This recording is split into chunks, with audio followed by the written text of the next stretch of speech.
Hello mga kalaro! Welcome sa ating Lotto Outlet.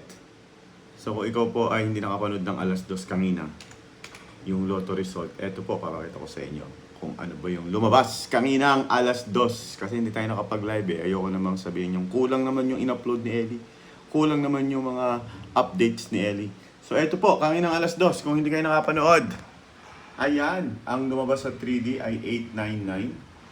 899, kita mo? 899, 2 p.m. ng May 30 at sa 2D naman ay birthday ni Andres Bonifacio yan.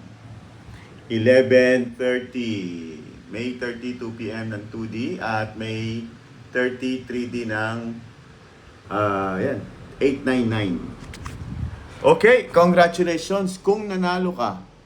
Screenshot mo lang yung ating kung nag-chat ka, screenshot mo yan kasama yung ticket, bibigyan kita ng 100 pesos. Gusto mo ba ng 100 pesos?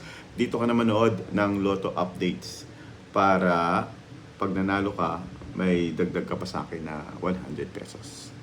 Okay? Subscribe. See you ng 2 p.m., 5 p.m. at 9 p.m.